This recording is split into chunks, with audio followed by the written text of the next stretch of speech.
Modern గురువు, charismatic spiritual head Sadhguru Jaggi Vasudev ఆశ్రమం కోయంబత్తూరు సమీపంలోని ఈ ఆశ్రమం మీద ప్రస్తుతం 150 మంది పోలీసులు గాలింపు జరుపుతున్నారు డిఎస్పి నాయకత్వంలో.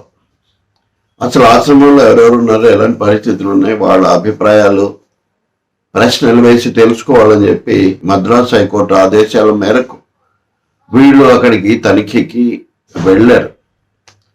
ఇద్దరు న్యాయమూర్తులు, జస్టిస్ సుబ్రహ్మణ్యం, జస్టిస్ శివజ్ఞానం, వీళ్ళిద్దరూ ఇచ్చినటువంటి ఆదేశం ఇది. జగ్గి వాసుదేవ్ సద్గురు డబుల్ స్టాండర్డ్స్, ద్వంద్వ ప్రమాణాలు ఎందుకు పాటిస్తున్నారు? తన కుమార్తెకు లక్షణంగా పెళ్లి చేసి పంపించి ఆమెను సంసార జీవితం గడుపుతూ ఉంటే ఇతరులకు మటుకు ముఖ్యంగా అమ్మాయిలకు సన్యాసినులు కమ్మని ఎందుకు ఆయన బోధ చేస్తున్నారు, మోటివేట్ చేస్తున్నారు? ఇది కోర్టు న్యాయమూర్తులు తమ విచారణ సందర్భంగా వేసిన ప్రశ్న. డాక్టర్ ఎస్ కామరాజ్ అనే ఒక మాజీ ప్రొఫెసర్ వేసినటువంటి కేసు. ఆయన కుమార్తెలు ఇద్దరు, గీతా కామరాజ్, లతా కామరాజ్, వీళ్ళిద్దరు. ఇందులో ఒక ఆమె, మొదట ఆమె I think software engineer something, బాగా జీతం అవన్నీ కూడా వచ్చే మంచి జీవితం. ఆమెకు పెళ్ళైంది. పెళ్ళైన తర్వాత కొన్నాళ్ళకు విడాకులు తీసుకున్నారు. తర్వాత ఆశ్రమానికి వెళ్ళారు ఏదో మనశ్శాంతి కోసం. ఇంకా తర్వాత అంతే, ఆమె పెళ్లి చేసుకోలేదు, అక్కడ ఉండిపోయారు. ఆ తర్వాత రెండో అమ్మాయి కూడా అక్కడికి వెళ్ళింది. ఎన్ని రోజులకు రావట్లేదు, వాళ్ళ పరిస్థితి గురించి తెలియదు. దాంతో ఈ ప్రొఫెసర్ కోర్టును ఆశ్రయించారు.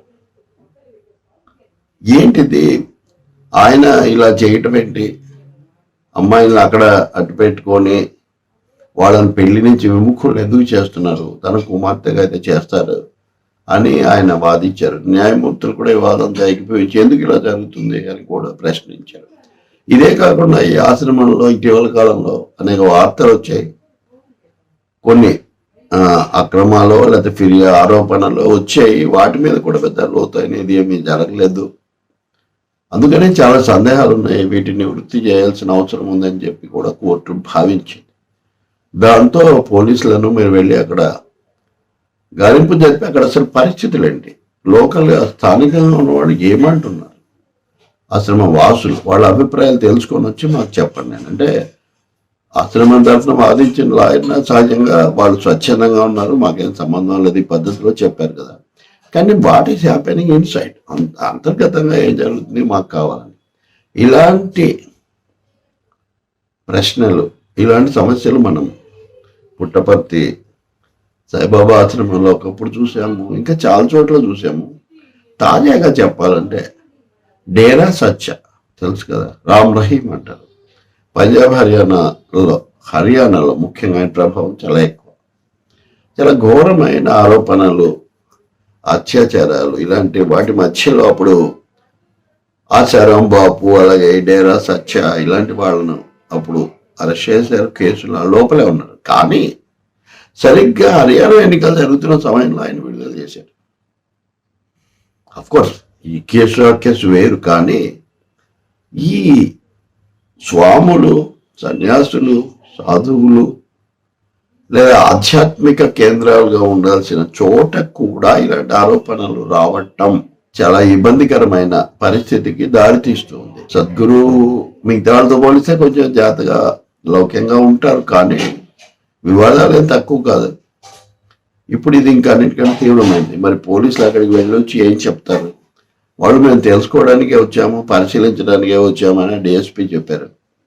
చూద్దాం మరి దీని మీద ఎలా స్పందన వస్తుంది. మళ్ళీ మతం మీద దాడి తమిళనాడులో, దక్షిణ భారతంలో ఇప్పుడు ఒక ఇది వచ్చింది. ఇంతకుముందు ఉత్తరాదిన బీజేపీ ప్రభావం, దక్షిణాదిన కొంత భిన్నమైన ప్రాంతీయ పార్టీలు, వామపక్ష ప్రభావం, హేతువాదం, మానవత్వం ఇట్లాంటివి ఉండేవి.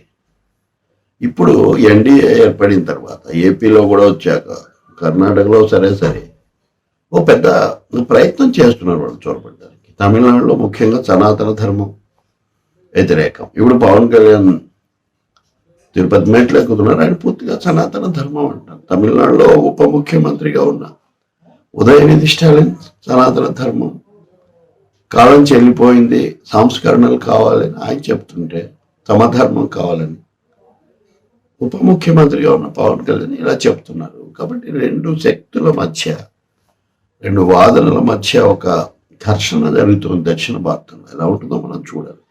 వచ్చే సద్గురు ఆశ్రమం వివాదం కూడా ఆ వివాదంలో కలిస్తే మనం ఆశ్చర్యపోవాల్సిన పని లేదు.